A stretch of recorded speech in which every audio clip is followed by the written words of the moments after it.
A hepatite aguda de origem desconhecida, que está acometendo crianças em ao menos 20 países, tem se mostrado uma doença severa que não tem relação direta com os vírus conhecidos da hepatite. A maior parte das crianças afetadas tem até 2 anos de idade. Segundo a OMS, mais de 600 casos já foram relatados no mundo, a maioria no Reino Unido, e foram registradas 23 mortes. Há casos também no Brasil, mas a maioria ainda está sob investigação. Sobre isso, nós vamos conversar agora com o médico infectologista, doutor em medicina tropical e professor emérito na Universidade Federal de Minas Gerais, Dirceu Greco. Bom dia, Dirceu, tudo bem? Bom dia, Rodrigo. Estou bem e vocês? Tudo bem também. Dirceu, o que se sabe até agora sobre essa hepatite aguda, a relação com o coronavírus e há motivos para se preocupar nesse momento? O momento é de preocupação, mas possivelmente, pelo menos por enquanto, não está se mostrando que é uma relação direta com o coronavírus, né? Tem se isolado alguns vírus das pessoas e tem um estudo interessante que eles compararam nessas pessoas que tiveram a infecção, quantos que tinham manifestação de Covid, o número era relativamente pequeno. Então, provavelmente, como esperado, é mais uma infecção que nós vamos ter de lidar com ela. E eu vi você falando antes aí da história da Covid, que ia liberar tudo agora, acho que foi tudo muito precoce, nós estamos vivendo uma situação complicada ainda, de risco, mesmo no inverno. Eu estou aqui no ambiente, eu estou em Brasília, na reunião do Conselho Nacional de Saúde, eu estou no ambiente que deve ter umas 40 pessoas, só eu estou de máscara. Então, acho que é isso que nós vamos ter de pensar, Rodrigo, o que fazer daqui para frente, na chegada do inverno, e com essa tanta aglomeração que nós estamos vivendo. Aí tem a hepatite, tem a varíola, né? A varíola de macaco, que é outra coisa que não sabemos como é que vai evoluir. Está mostrando mesmo a nossa vulnerabilidade, né? As coisas não só infecciosas, mas infecciosas nós estamos lidando com elas exatamente nesse momento, que foi sua pergunta. O senhor falou do uso da máscara, né? Qual que é o cuidado que nós devemos ter, então, Dirceu? A gente deve continuar esse uso de máscara, lavagem da mão, ou seja, aqueles cuidados básicos que a gente aí aprendeu e reviveu muito com a Covid-19? A minha tendência tem sido essa, né? Pelo menos no lugar onde tem aglomeração, né? Lugar fechado, né? Entrar em ônibus, avião, vai sair na rua, não está cheio de gente, é preferível que você se proteja, né? Se o risco é pequeno, mas você também falou da discussão sobre vacina, né? A vacina é importantíssima. O Brasil chegou a uns 82%, acho que é a última estatística que eu vi de segunda dose, mas 82%, Rodrigo, quer dizer que 18% não receberam, né? Então ainda falta, quer dizer, é um momento ótimo para essa televisão sua, tem tanta penetração, de lembrar as pessoas de buscar a vacinação, que agora está disponível, e agora não só em relação à Covid, mas tem a poliomielite que está voltando, possivelmente com risco de voltar, as outras doenças infecto-contagiosas que nós temos ainda funcionando, apesar desse governo completamente irresponsável, o Programa Nacional de Imunizações continua oferecendo. Então é importante lembrar disso todo dia, diuturnamente, lembrar a população que prevenção dessas patologias, onde tem agente vacinal, é a melhor coisa que nós podemos fazer. E lembrar, eu sempre falo isso, não falei nenhuma vez ainda, tudo pelo SUS. Vou reforçar isso toda vez, para nós todos lembrarmos disso. Pois é, Dirceu, a gente ainda tem aí, como o senhor falou, né, 82% da população totalmente vacinada, mas isso significa que quase 50 milhões de pessoas ainda estão suscetíveis à Covid-19, né? E já há uma campanha dos mentirosos grupos anti-vacina tentando relacionar a hepatite aguda com a vacina da Covid-19. Existe alguma relação nesse caso, Dirceu, ou é mais uma mentira propagada na internet? Foi bom você lembrar que eu tinha escapado de eu falar sobre isso. Não tem absolutamente nenhuma relação.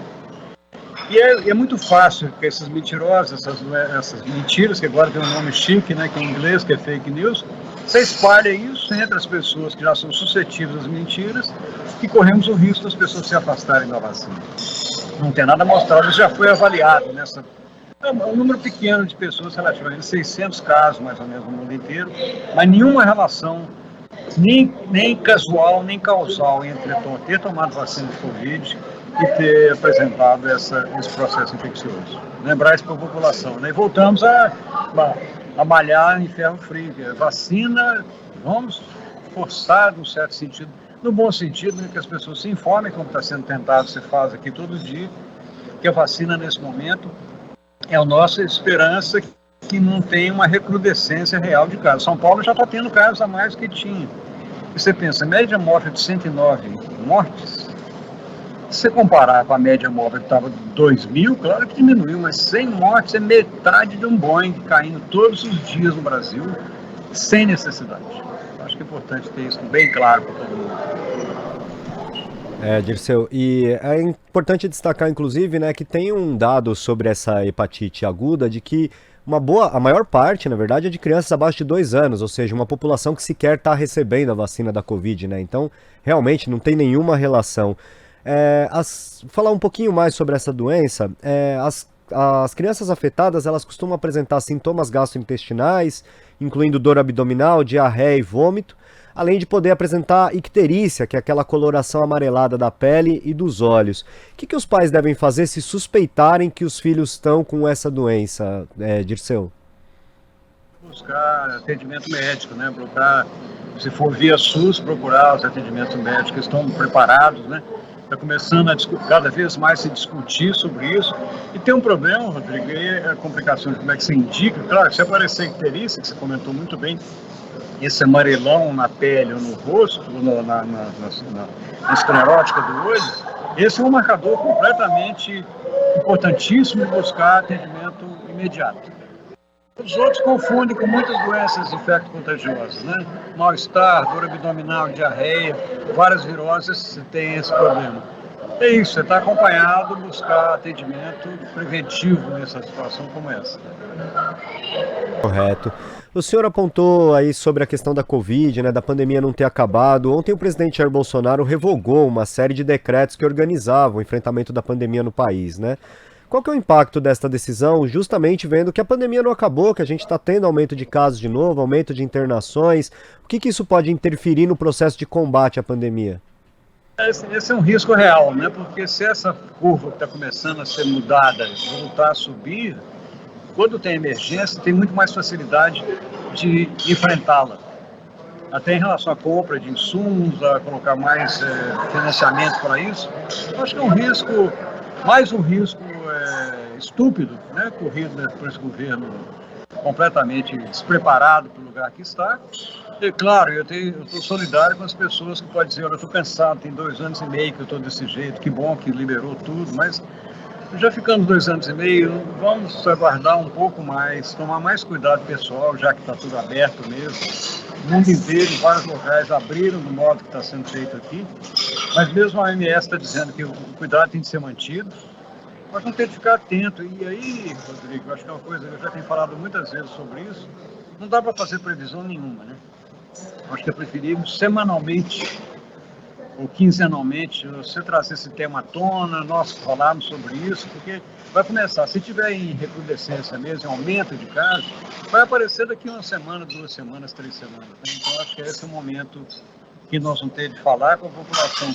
Cuidado, esperem, não liberem completamente, não vão para lugar que você não precisa ir, tome mais cuidado. E nós estamos falando, Rodrigo, de novo, sobre 2 populações, né? População como eu, que eu posso ficar fazendo isso tudo, porque eu sou pago, eu tenho salário, eu tenho casa, mas tem uma população que a nossa população, a maior parte da população brasileira, que está indo enfrentar isso tudo porque não tem alternativa. Então é outra discussão importante, né? Como é que vocês fizeram essa história de dar R$400 por mês para a população? A discussão internacional tem sido para discutir a renda universal básica, que as pessoas têm uma renda em situações como essa, que essa aqui não vai ser a última, não foi a primeira, não vai ser a última, a gente pelo menos mitigue essa disparidade obscena que nós estamos enfrentando nesse país há tanto tempo, né? Pois é, Dirceu, ainda mais num cenário tão terrível de inflação alta e desemprego como a gente está vivendo, que as pessoas têm mesmo de fazer, né, aquilo que precisa, não pode parar, não consegue ter um momento para se resguardar, isso é realmente grave. Então é sempre importante a gente destacar, como o senhor disse, uso de máscara em locais fechados, uso de máscara no transporte público e tomar a vacina assim que se tornar elegível, né? A gente ainda tem uma grande quantidade de pessoas que não tomou a dose de reforço, já está se discutindo aí a 4ª dose, né? Mas uma quantidade significativa da população ainda não tomou a 3ª dose, que é extremamente importante para garantir a proteção, né, Dirceu? Você fez uma boa síntese que nós conversamos. Muito obrigado. É exatamente isso, né? Vamos começar a primeira máscara, a segunda cuidado com as mãos, a terceira vacinação. E quando não tiver necessidade de aglomerar, por razões que não sejam obrigatórias, não aglomere. Espera mais um pouco. Está esperando tanto tempo. Vamos esperar até que as coisas sejam mais claras, né, para nós em relação ao que vem nesses próximos. Na verdade, só para lembrar, o inverno está faltando 3 semanas, né? E já tivemos essa onda de frio brasileira, que certamente é um problema seríssimo em relação a outras doenças infecto-contagiosas de transmissão aérea, que não só confundem com a Covid, mas podem ser agravadas ou agravar a infecção pelo SARS-CoV-2. Correto. Dirceu, aproveitando que a gente ainda tem um tempinho, a gente tem agora uma preocupação com essa nova doença chamada varíola do macaco, né? Que vem se disseminando em alguns países. O que se sabe já sobre essa doença? Há motivo para preocupação? As vacinas que a gente já teve contra a varíola, elas são eficazes nesse caso?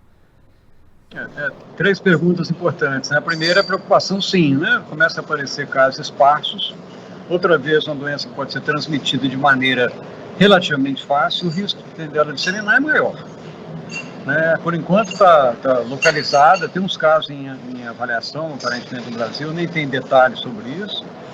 E a vacina quase certamente funcionará, mas você pensa, nossa, a varíola está controlada, há muito tempo não se vacina para a varíola. Vai ser um outro ponto para discutir, inclusive, se isso for necessário, para reforçar o Programa Nacional de Imunizações no caso dessa surto, né? Na verdade são poucos casos, nem surto ainda, se ele se tornar mesmo mais uma emergência de saúde para nós todos.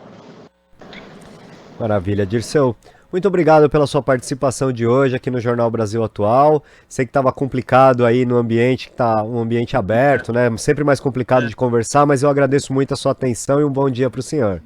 Não, Rodrigo, muito obrigado. Eu falo que vocês podem sempre contar comigo. Eu tenho um respeito muito grande pelo trabalho que vocês fazem. Um bom trabalho hoje. Eu também estou aqui num trabalho que eu acho que é importante, né? O Conselho Nacional de Saúde é o local principal, talvez, da discussão sobre saúde pública no país, inclusive em relação ao Ministério da Saúde. Grande abraço, Rodrigo. Muito obrigado. Um abraço, Dirceu. Conversamos aqui com o médico infectologista, doutor em medicina tropical e professor emérito da Universidade Federal de Minas Gerais, Dirceu Greco. Você está ouvindo Jornal Brasil Atual. As notícias que os outros não dão.